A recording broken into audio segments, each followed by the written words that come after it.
রজব মাসের দ্বিতীয় জুমা আল্লাহ রব্বুল ইজ্জত জালাল ভালোবেসে মহব্বত করে লক্ষ মাইল সন্তান থেকে দুনিয়াবি কাজ থেকে ফারেগ করে আল্লাহর মসজিদে এসে মালিকের দরবারে সিজদা করার জন্য তৌফিক দান করেছেন। এই জন্য আনন্দ চিত্তে ভালোবাসা পূজার মনে জোরে সোরে মালিকের দরবারে শুকরিয়া আদায় করি আলহামদুলিল্লাহ। বিশ্ব নবী রাহমাতুল লিল আলামিন, যে নবীকে আল্লাহ শ্রেষ্ঠত্ব দান করেছেন, যেই মহামানবকে এই মাসে 26 তারিখ দিবাগত রাত্রিতে আল্লাহ রব্বুল ইজ্জত খাসভাবে ভালোবেসে দাওয়াত করে মেরাজের সুযোগ দিয়েছেন, সেই মহামানবের রওজা মুবারকে মুহাব্বতের সহিত দরুদ প্রেরণ করি সাল্লাল্লাহু আলাইহি ওয়াসাল্লাম। সম্মানিত সুধী, আমাদের ধারাবাহিক আলোচনা মেরাজ। আজকের আলোচনা একটু ব্যতিক্রম মেরাজ থেকে। মেরাজের মাধ্যমে আমরা কি পেয়েছি এই বিষয়টি নিয়ে আমরা আলোচনা করব। সর্বপ্রথম আসি যে এই যে মেরাজ, আমরা যে ধারাবাহিক আলোচনায় ছিলাম, সূরাতুল বনী ইসরাঈলের আয়াতের দুইটি ব্যাখ্যা করেছিলাম আমি। একটা হলো ইসরা আর একটা হলো আসরা। ইসরা বলা হয় নবীজি সাল্লাল্লাহু আলাইহি ওয়াসাল্লাম দুনিয়ার জমিনে সফর করেছেন, মানে দুনিয়ায় ভ্রমণ করেছেন, যেভাবে একে কি বলা হয়, কথা বলুন, ইসরা। আসরা বলা হয় আসমানের সফরকে। আমরা কিন্তু আসমান পর্যন্ত গিয়েছিলাম, ঠিক কিনা? স্মরণ আছে? যতটুকু সম্ভব আলোচনা করব। তাহলে ইসরা যে আমি আলোচনা করেছিলাম, উম্মে হানির ঘর থেকে নবীজি সাল্লাল্লাহু আলাইহি ওয়াসাল্লাম, আবার অনেক ভাইরা হয়তো স্মরণ রাখতে পারে না, একটু মুজাকারা করি যে ইসরা বলা হয় নবীজি সাল্লাল্লাহু আলাইহি ওয়াসাল্লাম উম্মে হানির ঘর থেকে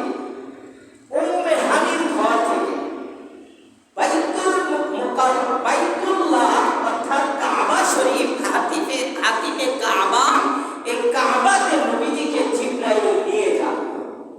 সেখানে একটি জায়গা এখনো অক্ষতভাবে আছে, যেখানে নবীজিকে সিনাচাক করা হয়েছে হাতিমে কাবার। এখন পর্যন্ত কাবার বাদশারা সেই জায়গাটা ইশারা করে রেখেছেন, বলেন সুবহানাল্লাহ। সেইখান থেকে নবীজিকে বোরাক চোখে, প্রাণীর নাম কি একটু কথা বলেন, আলোচনা করবো ইনশাআল্লাহ। আপনারা জানেন যে আমি কথা বলি এইভাবে। বোরাক শব্দটার নাম কি? বোরাক। এই বোরাক একটি প্রাণী, আল্লাহর দেওয়া প্রাণী, জিবরাইলের মাধ্যমে আল্লাহ প্রেরণ করেছেন। সুবহানাল্লাহ। আচ্ছা, প্রাণীটা কেমন এটাও তো জানা দরকার। প্রাণীটা হলো খচ্চরের থেকে ছোট, গাধার থেকে বড়। আবার বলি, খচ্চরের থেকে ছোট, গাধা থেকে বড়, এমন একটা প্রাণী। আচ্ছা, প্রাণীটা কেমন বা কিভাবে কতটুকু যাইতে পারে? হাদিসের বর্ণনা 27টি হাদিস এবং 22 জন সাহাবা থেকে মেরাজের ঘটনা বর্ণিত হয়েছে। এবং সহিহ হাদিস এই বোরাকের শক্তি পাওয়ার কতটুকু, এই প্রাণী যতটুকু দেখতে পারে দু চোখে, যতদূর চোখ যায় এক লাফে ওই পর্যন্ত যেতে পারে। সুবহানাল্লাহ। মক্কা থেকে ফিলিস্তিন বর্তমান কিলোমিটারের হিসাবে 700 মাইলের রাস্তা। কতটুকু? 700 মাইল। এই 700 মাইলের রাস্তা অল্প সময়ের ভিতরে পৌঁছে দিয়েছে। এটা কার শক্তি? আল্লাহর শক্তি। মানুষের বুদ্ধি, আল্লাহর শক্তি। আপনার বুদ্ধি কাজে লাগবে না, আল্লাহর শক্তি এখানে। এই বোরাক প্রাণীতে নবীজিকে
পাগলের ভাব, এখন দেখি ফুল পাগল। নাউজুবিল্লাহ। মেরাজ করা যায়? এটা নিয়ে আবু জেহেল তার দলবল সঙ্গ নিয়ে বসে আছে, কথা বলতেছে। কথার মাঝে হঠাৎ করে আবু বকর উপস্থিত। দেখো, তোমার বন্ধুকে এতদিন মনে ছিলাম হাফ পাগল, এখন দেখি ফুল পাগল। কি হয়েছে? তোমার বন্ধু বলেছে মেরাজ হয়েছে। কে বলেছে? বন্ধু বলেছে। কখন বলেছে? ফজরের নামাজের পর। জবাব কার? মুহাম্মাদের। আমি আবু বকর বললাম, আমার নবী যদি বলে থাকে মেরাজ হয়েছে, যার নাম হলো আল আমিন, আমি আবু বকর বিশ্বাস করে নিলাম। বলেন না সুবহানাল্লাহ। নাম হলো সিদ্দিক। কি নাম? সিদ্দিক হলো বিশ্বাস, সত্য। এটা আবু সুফিয়ান শুনল। শোনার পর সফরে চলে গেল রোম। রোম দেশ রোম সম্রাটে চলে গেল। এদিকে নবীজি চিঠি লিখেছিলেন রোম সম্রাটে হেরাক্লিয়াসের কাছে যে আপনি ইসলাম গ্রহণ করুন। হেরাক্লিয়াস চিঠি পাওয়ার পর জানতে চাইলেন যেই ব্যক্তি চিঠি লিখেছেন তার অ্যাড্রেস কি, তার পরিচয় কি, তার অবস্থা কি। এটা আগে জানা দরকার। আসলে তো জানা দরকার একজন বাদশা। দরবারে যারা ছিল তাদেরকে বললো, এমন কেউ আসো যে মক্কার অধিবাসী আমার রোমের ভেতরে বসবাস করে, তার থেকে তথ্য নেওয়া যাবে। একজন বলল, আমার জানা মতো একজন আছে, তার নাম হলো আবু সুফিয়ান। শেষ বয়সে নবীজির শ্বশুর উম্মে হাবিবার বাবা, প্রথম অবস্থায় কাফের। আবু সুফিয়ান আবু জেহেলের একজন বন্ধু ছিল এবং সেই সময়কালীন একজন নেতা ছিল আবু সুফিয়ান, এবং যোদ্ধা ছিল, সেনা যোদ্ধা। আবু সুফিয়ানকে আনা হলো। আবু সুফিয়ানকে হেরাক্লিয়াস জিজ্ঞাসা করলেন, ও মক্কার অধিবাসী আবু সুফিয়ান, জানতে বড় ইচ্ছা করে, আমাকে চিঠি লিখেছে মুহাম্মদ নামক একজন নবী দাবি করে। মক্কা শরীফের অধিবাসী, বাবার নাম আব্দুল্লাহ, মায়ের নাম আমিনা, দাদার নাম আব্দুল মুতালিব, চাচা হলো আবু তালিব। আবু সুফিয়ান, তুমি তো মক্কার অধিবাসী, মক্কায় বসবাস করো। আমি জানতে চাই, আবু সুফিয়ান, ওই মুহাম্মদ যিনি চিঠি লিখেছেন, ওই মুহাম্মদ সম্পর্কে আমাকে একটু ধারণা দাও। আবু সুফিয়ান চিন্তায় পড়লেন, যদি বলি যে নবী না, আসলে তো নবী, কিন্তু মানে না। কিন্তু কি মানে না? যদি বলি নবী না, তখন তো আসমানি গজব আসতে পারে। দেখেন তাদের ভিতরে ভয় ছিল, ছিল কিনা? এই যুগের মুসলমানের যতটুকু বিশ্বাস নাই, তার থেকে বেশি বিশ্বাসী ছিল কাফেররা। তারা সত্য কথা বলত। এই যুগে দাবি করে মুমিন, আল্লাহর ওলি, দিনে 10টা আছে, কিন্তু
হাবিবের স্ত্রী, মুহাম্মদের স্ত্রী খাদিজাতুল কুবরা ইন্তেকাল করলেন।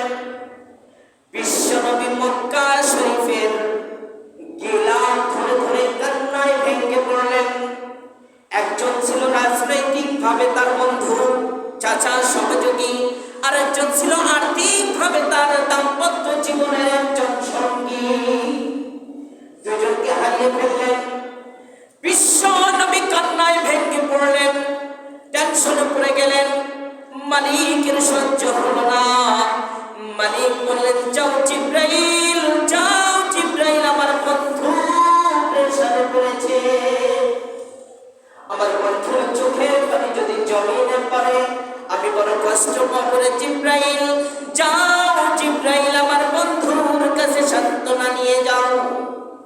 জিব্রাইল চলে আসলেন, ইয়া রাসূলুল্লাহ, ইয়া হাবিবাল্লাহ, মালিক আপনাকে দাওয়াত করেছেন, সান্ত্বনা দিয়েছেন, আপনি চিন্তায় পড়েছেন। আপনার আদরের স্ত্রী, মুহাম্মদের স্ত্রী খাদিজা পৃথিবীর জমিন থেকে বিদায় নিয়েছে।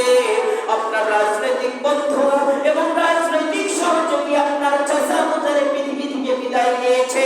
সুতরাং আল্লাহ রাব্বুল আলামিন আপনাকে অফার করেছে আল্লাহর ডাকে সাড়া দিয়ে আল্লাহর দরবারে মেহমানদারির জন্য। সুবহানাল্লাহ বলে। সুবহানাল্লাহ। মুসা কালিমুল্লাহ তুর পাহাড়ে কথা বলেছেন। তুর পাহাড়ে কথা বলার সময় আল্লাহকে বলেছিলেন, মালিক আমি তো তোমার সাথে কথা বলি, নাম দিয়েছো মুসা কালিমুল্লাহ।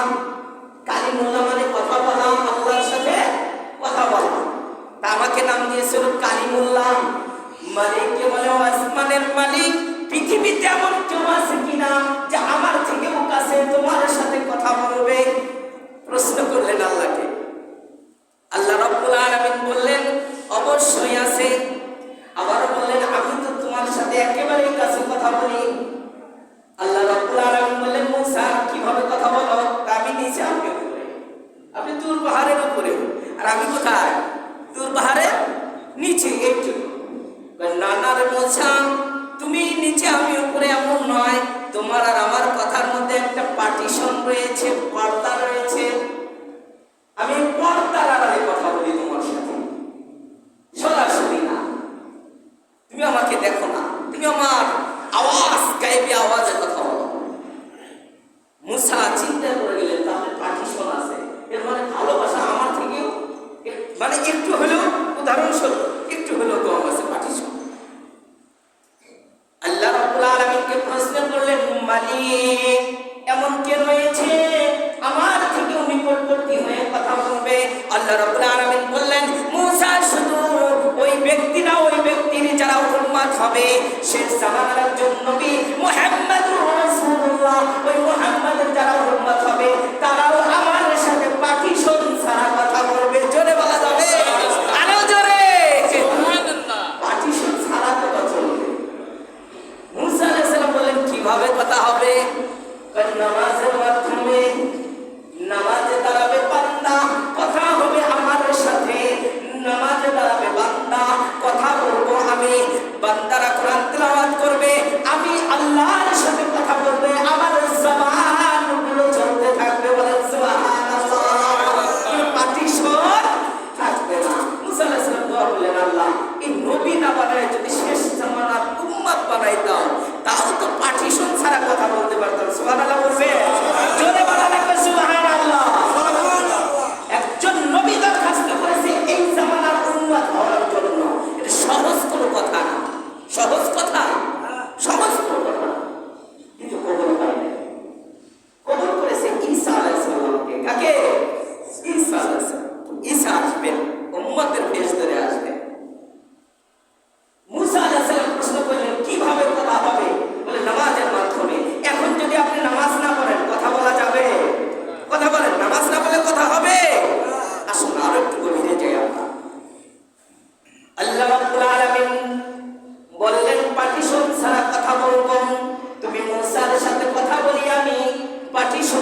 তুমি একটি এলান করে দাও আযানের মতো পাথরে দাঁড়িয়ে।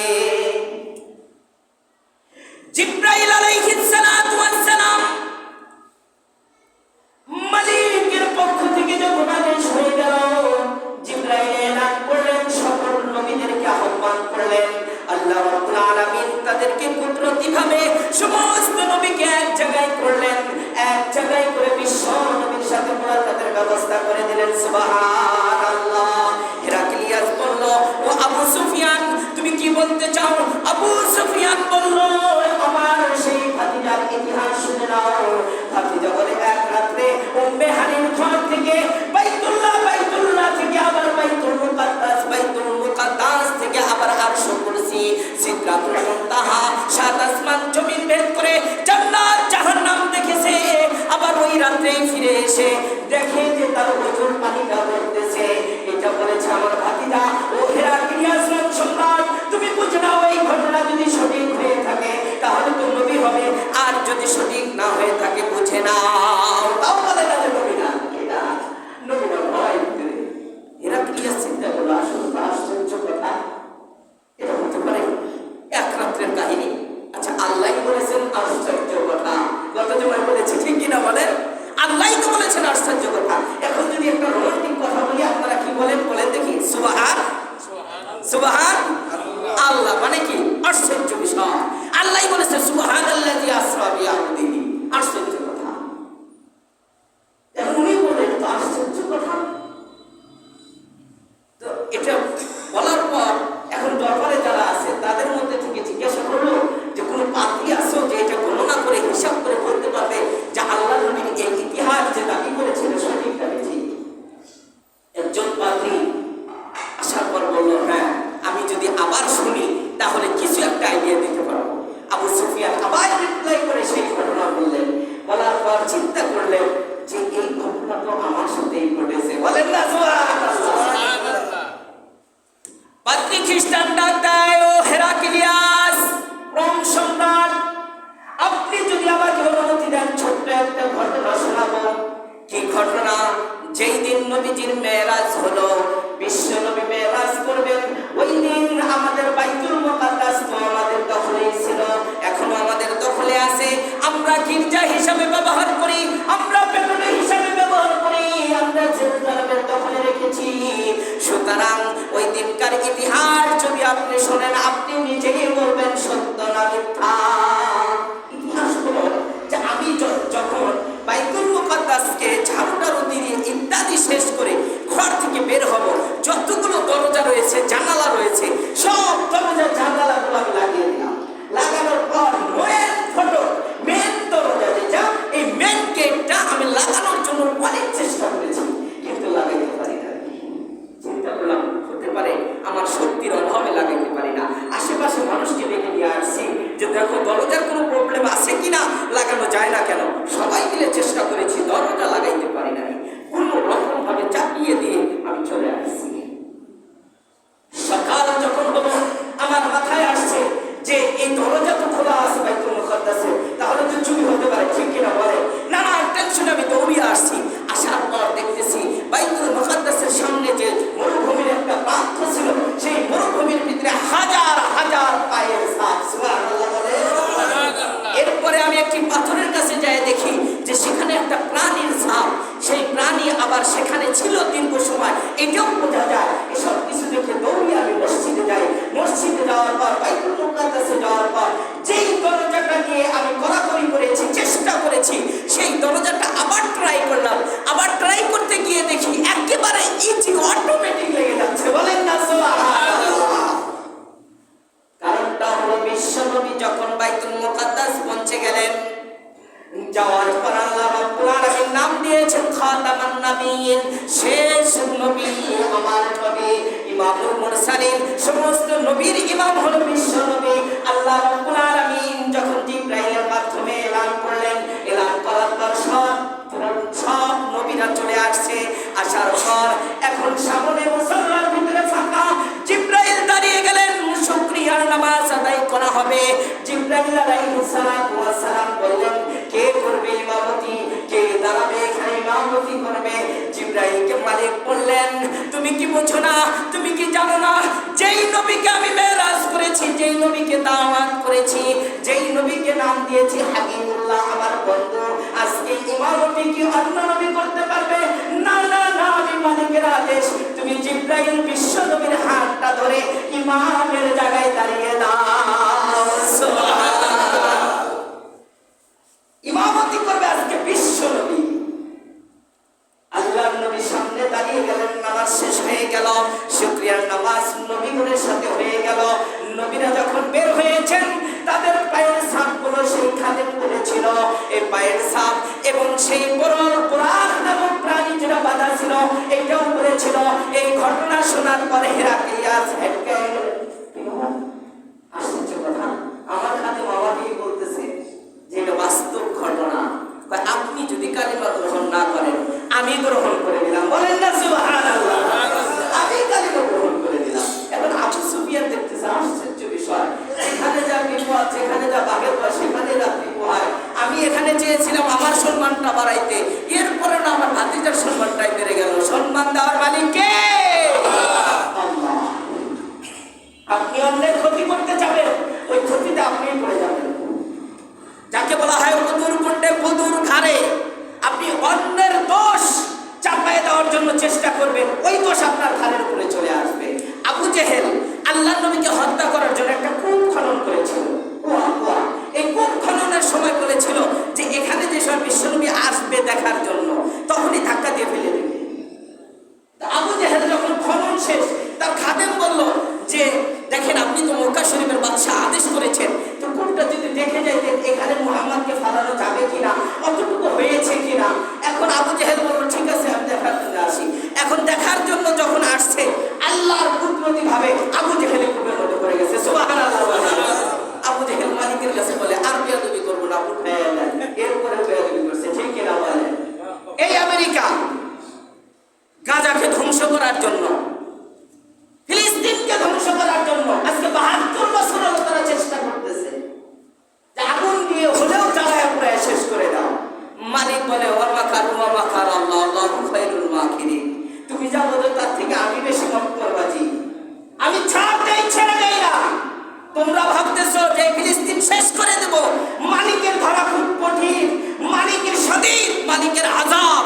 সুতরাং আমি মালিক কোনো প্রকার স্বর্ণ লাগবে না, বিমান লাগবে না, কিছুই লাগবে না, ক্ষেপণাস্ত্র ছাড়া আসমানি গজব, আসমানি ক্ষেপণাস্ত্রে যেই মালিক মক্কা শরীফ হেফাজত করতে পারে ছোট ছোট 3টা পাথর দিয়ে, ওই মালিক কি নাই?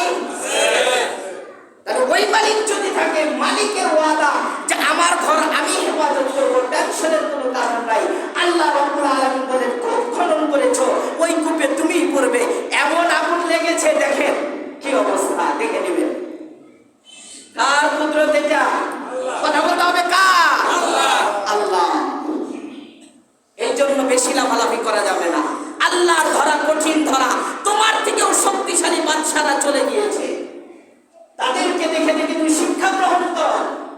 এমনও আসতে পারে আমারও সেই দিন, ঠিক কিনা?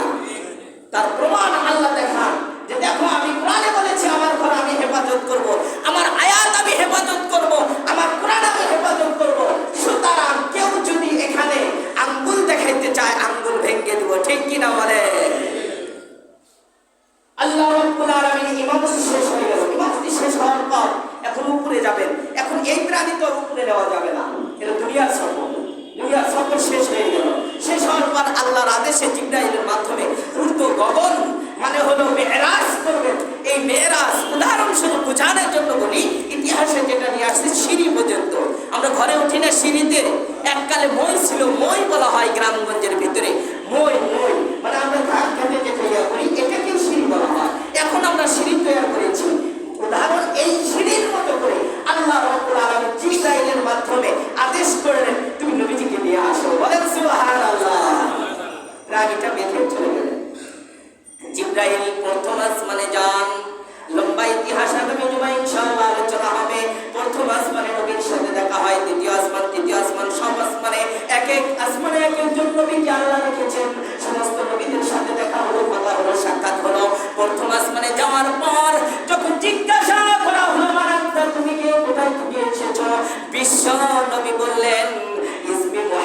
খাতামুন নাবিয়্যিন, আমার নাম হলো মুহাম্মদ, আমি শেষ জামানার নবী, বিশ্ব নবী।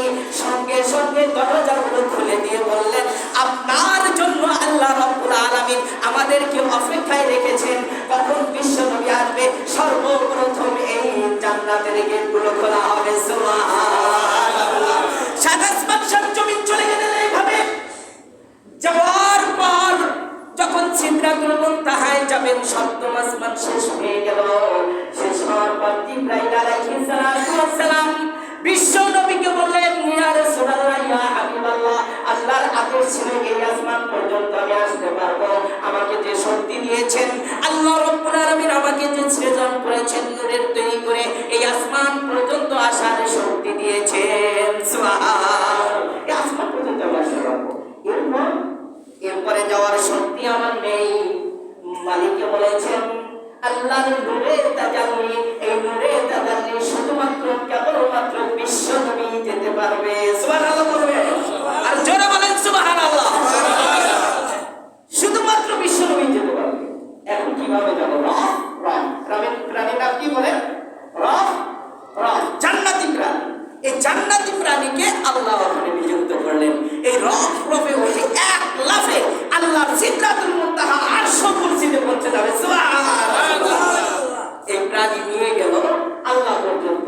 যাওয়ার পর আল্লাহর কাছে যাবেন, বন্ধু আচ্ছা আমাদের গ্রামে থেকে যখন কেউ আসে মেজবান হিসাবে, আমরা মেহমানদারি করার জন্য প্রস্তুত হই, কিন্তু মেজবান কিন্তু একটু চিন্তা করে, মেহমান যে আসতেছে মনে মনে ভাবে যে যে আসবে সে এক প্যাকেট বিস্কুট হলেও দিয়ে আসবে। ঠিক ঠিক বলে আছে কিনা এরকম মানুষ হিসাবে? বা আমার বাচ্চা কাচ্চাকে সুন্দর কথা বলবে, দোকানে নিয়ে যাবে, এমনটাই তো। নবী তো মানুষ। এখন নবী চিন্তায় পড়ে গেলেন কি দিয়ে যাবো, আল্লাহর সাথে দেখা করবো। আল্লাহ বলেন খলিলুল্লাহ মানে ইব্রাহিম, আর আল্লাহ বলেছেন হাবিবুল্লাহ, 7 গুণ বেশি। সুবহানাল্লাহ বলেন। মানে খলিলুল্লাহ হবে ইব্রাহিম, ওটাও বন্ধু, আর হাবিবুল্লাহ তার থেকে 7 গুণ বেশি। মানে এতটা প্রেমিক, আল্লাহর প্রেমিক হলো বিশ্ব নবী। এখন কি নিয়ে যাবেন চিন্তার মধ্যে পড়ে গেলেন। আল্লাহ রাব্বুল আলামিন বিশ্ব নবীকে অফার করলেন, আপনি আসুন আমার কাছে। নবীজি চিন্তা করলেন কি নিয়ে যাব। আজকের মূল আলোচনা, গত বছর আলোচনা করেছিলাম, মূল আলোচনা হলো 24443 24443 পাসওয়ার্ড 24443 বিস্তারিত আলোচনা আসবে ইনশাআল্লাহ। নবীজি চিন্তা করলেন কি নিয়ে যাব। আল্লাহর হাবিব বললেন, আত্তাহিয়াতু লিল্লাহি ওয়াসসালাওয়াতু ওয়াত-তাইয়্যিবাত। আল্লাহ রাব্বুল আলামিনের আরশ কুরসিতে পৌঁছে গেলেন। যাওয়ার পর দূর থেকে বিশ্ব নবী বললেন, আত্তাহিয়াতু লিল্লাহি ওয়াসসালাওয়াতু ওয়াত-তাইয়্যিবাত। আল্লাহকে অভিবাদন জানিয়ে, প্রশংসা জানিয়ে বললেন, মালিক সমস্ত প্রশংসা, হায়াত মওতের মালিক তুমি, তুমি পবিত্র, তুমি হলো পবিত্র এবং তুমি রব হলো শক্তিশালী। এই প্রশংসা করলেন। আল্লাহ রাব্বুল আলামিন যখন এই প্রশংসা শুনলেন, শোনার সঙ্গে সঙ্গে বললেন, আমার হাবিব আমাকে গিফট করেছে, আমি পবিত্র। এই জন্য আল্লাহ রাব্বুল আলামিন বিশ্ব নবীকে আবার অফার করলেন, ওয়াসসালামু আলাইকা আইয়ুহান নাবিয়্যু। হে নবী, আপনার উপরেও আমি শান্তি বর্ষিত করলাম এবং আপনিও যে পবিত্র আমি আমার জবান থেকে বললাম। বলেন সুবহানাল্লাহ। এখানে আল্লাহ বলেছেন আইয়ুহান নবী, ইয়া নবী বলেন নাই, কথা বুঝবেন কিন্তু যে ভাইরা ইয়া নবী সালাম আলাইকা, কোন হাদিস কোরআনে দেখাতে পারবেন না এটা। আইয়ুহান নবী বলেছেন, এখানেও বলেছেন আইয়ুহান নবী। আল্লাহ সম্মানবোধক শব্দ বলেছেন আইয়ুহান নবী। আর যদি ইয়া নবী বলুন তাহলে শব্দ হে নবী, আর হে নবী বললে নবীর সম্মান কমবে না বাড়বে? কমে যাবে।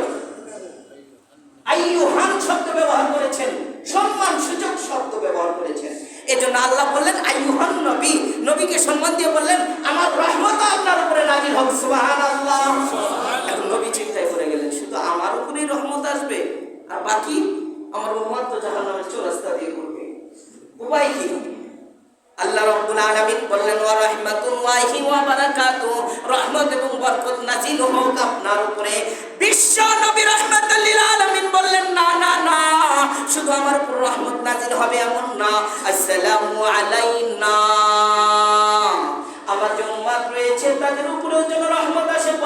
বসে আল্লাহর কাছে দরখাস্ত করলেন, মালিক শুধু আমার উপরে রহমত বরকত আসবে এমন নয়, আমার উম্মতের উপরে যদি আসে, ওয়া আল্লাহ ইবাদিল্লাহি সালিহিন, যারা নেককার হবে তাদের উপরেও যেন রহমত আসে।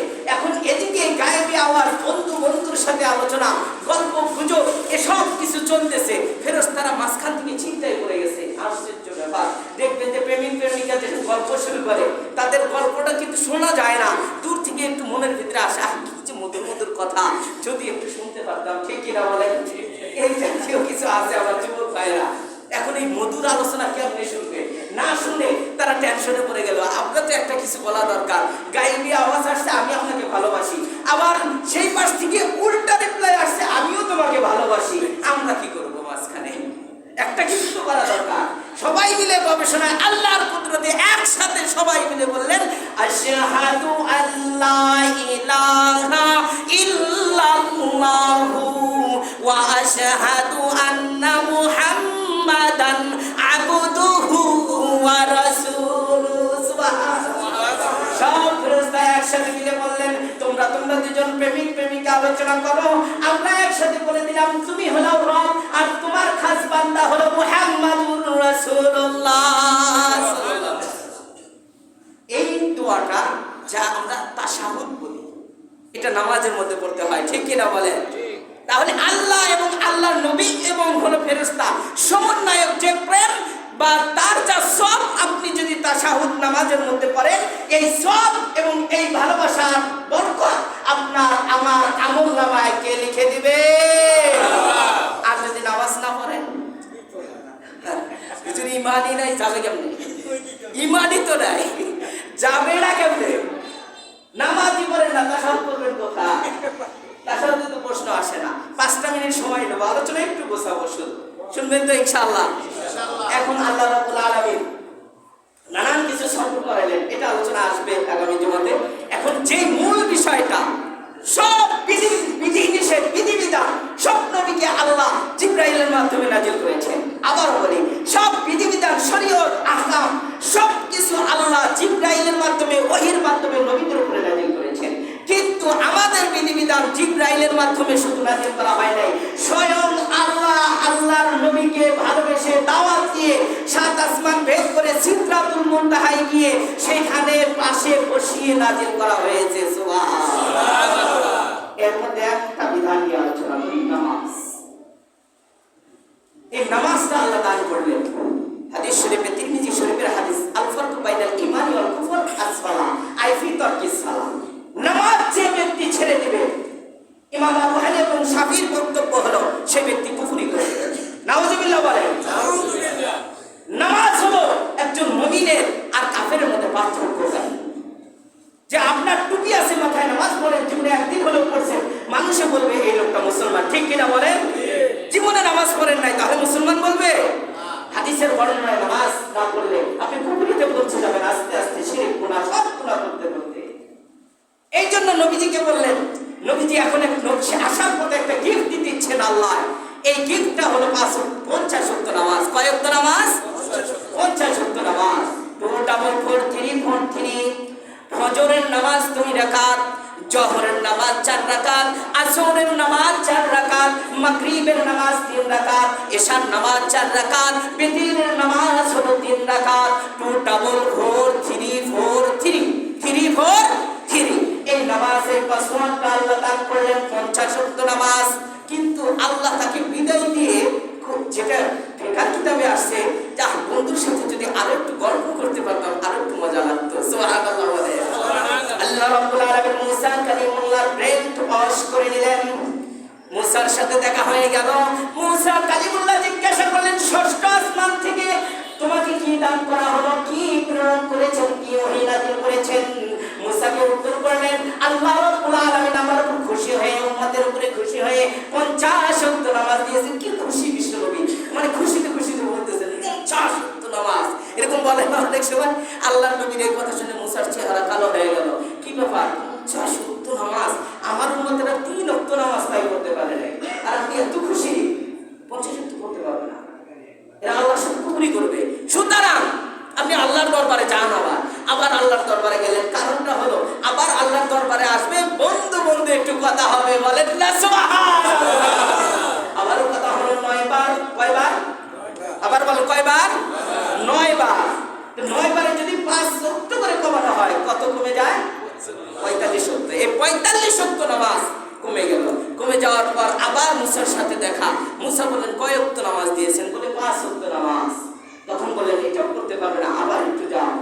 বিশ্বনবী রাহমাতাল লিল আলামিন বললেন 9 বার আল্লাহর সাথে সাক্ষাৎ করেছি, শ্রেষ্ঠ নবীর শ্রেষ্ঠ নবী আমাকে শ্রেষ্ঠ উম্মত উপহার দিয়েছেন, সুতরাং আমি শ্রেষ্ঠ নবী হিসাবে আল্লাহর কাছে যাওয়াটা আমার জন্য লজ্জাজনক। সুবহানাল্লাহ। আল্লাহ জানেন কিনা, শোনেন কিনা? আল্লাহ শুনলেন, জানলেন, সঙ্গে সঙ্গে হিনাজিল করলেন, বিশ্ব নবীকে জানিয়ে দাও 5 ওয়াক্ত নামাজ যদি কোনো বান্দা এবং গোলামেরা বান্দিরা পড়ে, আমি আল্লাহ ওয়াদা করে দিলাম ওই 5-এর সাথে সাথে আমি একটা শূন্য বসাইয়া দেব।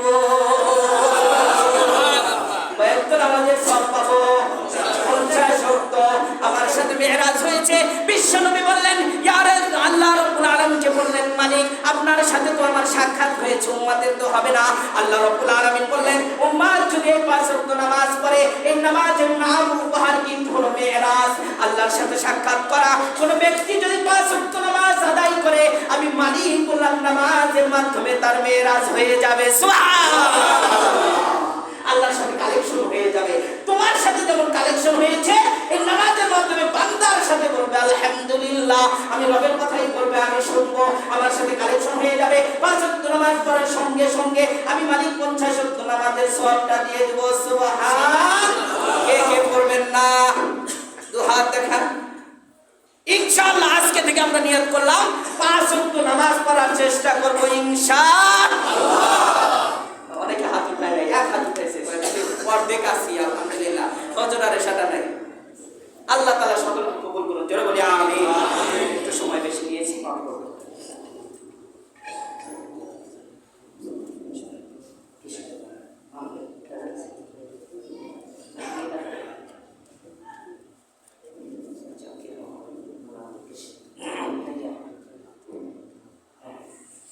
জাকির মামা 1000 টাকা মাহফিলের স্বীকারোক্তি ছিল দান করে